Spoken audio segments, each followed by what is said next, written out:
Joining us from just north of London, Paul Joseph Watson, his brother from London, coming up. Sorry to get you on late here, Paul. Got stuck with Henningsen earlier. Very interesting intel on him being barricaded in the pub and watching the racial attacks. We're going to break here, but what's coming up, Paul Watson? Well, Alex, I've just written an article entitled "The Rioting Underclass, Product of a Diseased Culture."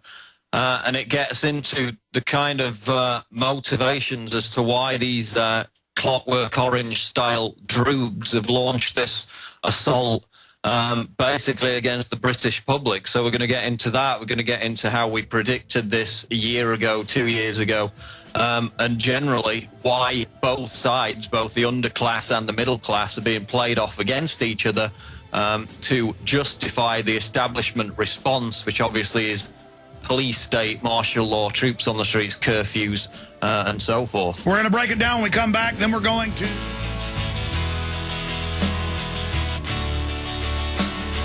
You know, Jaron, somebody tried to rob him in his car a while back, and he beat him up, and probably has to go to court for the guy for sentencing.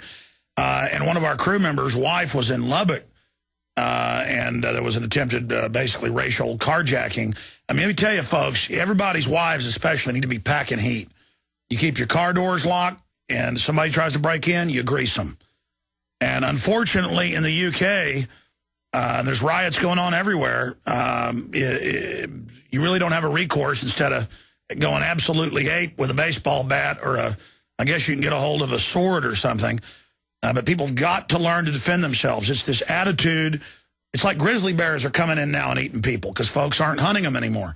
Polar bears are coming in and eating people. Wolves, coyotes are killing folks all the time now because we're domesticated modern ninnies. And gangs and criminals are going to feed on us. Steve Watson coming up from London, finishing up in this segment. Paul, you've got big reports up. They're openly talking about martial law. Why didn't they just clamp down on this in the first place? Because they love to use it to go after everybody. Go ahead.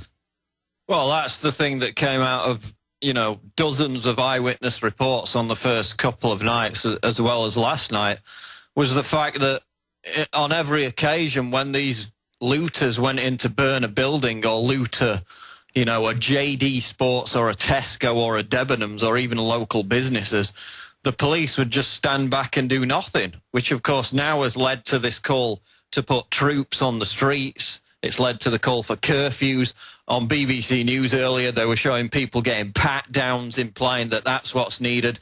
So again, it's pressure from above and pressure from below. But anyone who believes that these nihilistic moron scum who are marauding around, you know, with their jeans halfway down their thighs, represent the vanguard of some organic revolutionary movement are completely asinine. I mean, they're not rioting around Downing Street, Houses of Parliament, Buckingham Palace. They're busy filling trolleys full of tennis shoes, you know, iPods, and booze and cigarettes. Here's the deal. If you're pulling people out of cars and robbing them, you need to die. You need to die. People need guns to defend themselves. And if the police witness mob attacks, beating people, they need to put these people down. That's the type of message. But government has prisons for colleges of corruption. They send nonviolent there to learn how to be criminals. They want crime to menace the general public. Your brother's told the story with his girlfriend going out to eat. Clean cut, college educated. The secret police come up and put you in a database and ask if you're a terrorist. Okay? But then the welfare hordes they bring in, well, those are actually becoming the new police. So this is a perfect setup, and they're going to use it to throw the book at law-abiding citizens and suck off you because the government's criminal, the police are criminal, and the thug welfare people are criminal. Paul Watson. Well, yeah, completely. It's like a bad zombie movie, I've called it. It's, you know, Rise of the Idiots. And I mean, these people, the establishment loves them. I mean, that's why the multinational corporations, the entertainment industry, MTV, manufactures these rap icons. These young people are fed on a putrid diet of vapid, amoral football stars who live a lifestyle that they could never hope to attain. So that's why they're, you know, going in Tesco's and filling their boots with 40-inch televisions. And it's all due to this poison disease culture that they've been fed by the establishment. and it creates this army of marauding scum that causes havoc and chaos. The police sit back and do nothing. Of course, the police are all too keen to crack heads and kettle legitimate protesters when there's a G20 in London, but when hundreds of marauding scum looting, burning down local businesses, they were attacking charities, they were attacking... It's worse than that. At the G20, Paul, they do nothing. They beat the guy to death delivering newspapers and then covered it up for fun. So a Brit, delivering newspapers, he must die, but then the marauding scum must be worshipped. Why don't they recognize him as the new government of England, like in Libya? All right, with us about 15 minutes into the hour are Steve Watson from North London and Paul Watson just north of London. He no longer lives in Sheffield. He's moved a bit more south. And racial attacks leading into just absolute hooligans, white, black, it doesn't matter, running around robbing everything. And the government, with all the CCTV cameras, all the surveillance, all the control, they're doing nothing to stop it. And that's the headline up at prisonplanet.com. Police lose control for third night of riots. The rioting underclass, product of a diseased culture. Paul Joseph Watson. Police to use plastic bullets on rampaging youth in Britain. London rioters were showing the rich. We do what we want. Yeah, the real rich actually run you. Sony UK warehouse set ablaze as violence from London riots escalates. This whole thing has been allowed to happen. Paul Watson, Steve Watson join us right now. Steve Watson, what's your view from the command base of Britannic Majesty, London? What are you witnessing? What's your take on this? Well, hi, Alex. I haven't witnessed anything personally yet where I am, but obviously there's several areas surrounding me where, I've got friends that work in there that said when they went to work this morning, all the shop fronts were all smashed and looted. So this is what's going on around us now, but the fact is it's got no political point to it whatsoever. It's not a political uprising, but I'm seeing people saying that, it's the start of a revolution and something needs to be done, and it's just not. Well, that's what the bankers want. They actually want an uncoordinated welfare riot, soup kitchen riot, to then use that, as I've said like hundreds of times here, Steve, that this was coming and it will be used to take all of our liberties, and this is only the beginning. I mean, have we not been on target on this subject? Well, yeah, exactly. This is what we've been saying, but it's going to be used to beef up the police state. Obviously, we've seen this we've reported on white papers that the government's produced saying that they expect this to happen. I'm seeing now lots of reports that are not even going into why this has happened or what needs to be done to sort out the social issues behind it. They're just worried about what they're going to do about the Olympics, because we've got the Olympics in London next year. So, we're going to need thousands of more police on the streets. We're going to need pat-downs everywhere, all this kind of thing.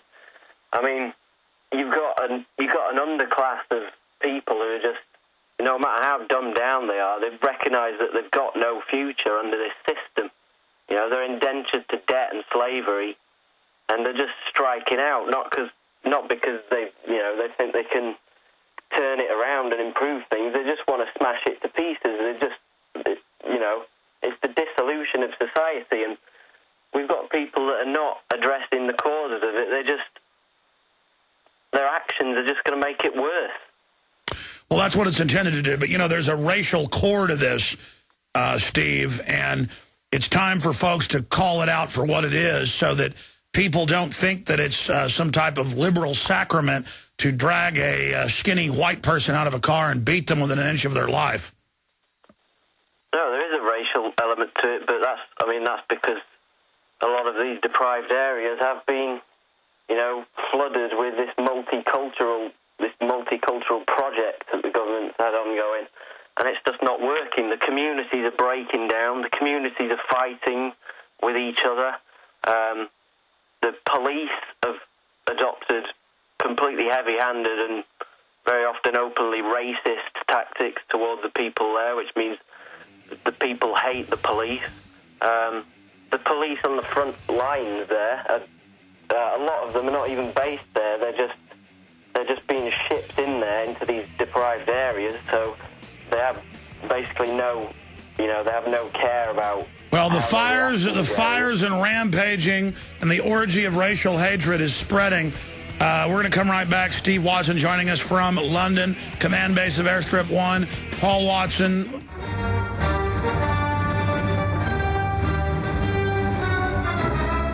Okay, here's the deal. There have been hundreds and hundreds of fires, riots, looting in more than 20 towns and cities in England.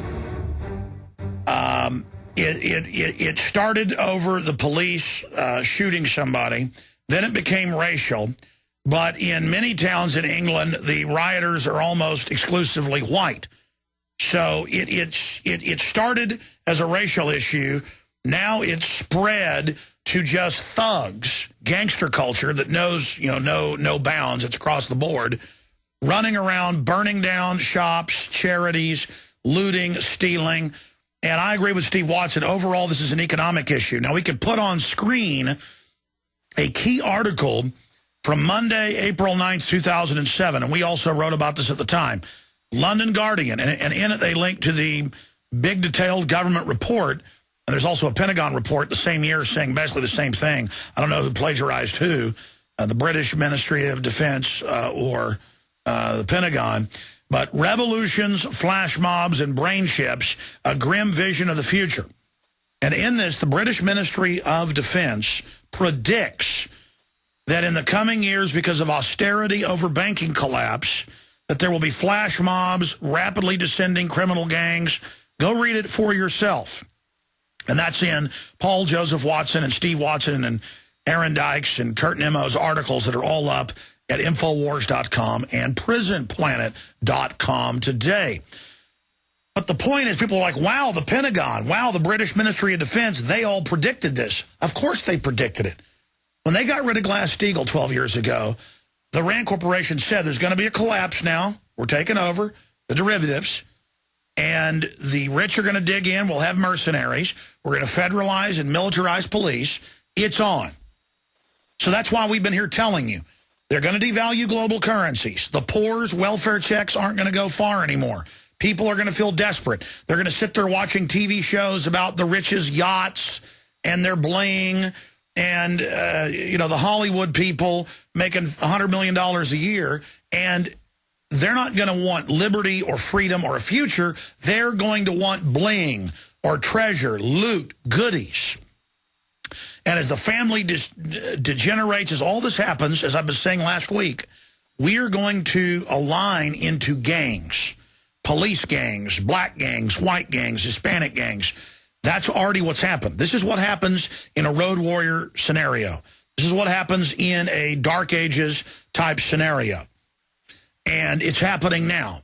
And the globalists have socially engineered this by design to conquer society. Now, when they're done, this is just the beginning of years and years of riots, looting, burning. Every summer is going to be worse than the next. The depression deepening, the austerity deepening, prices exploding, every form of metal being stolen by bands of looters, as we're now seeing all over the world. Racial attacks in Chicago, in Milwaukee, Wisconsin, in New York, in Boston, in Miami, in Dallas, in Los Angeles. American flags can't be flown at many public schools. Can't wear an American flag shirt. Makes the illegal aliens too angry. They're part of a tribal thing for Mexico. That's what nationalism is.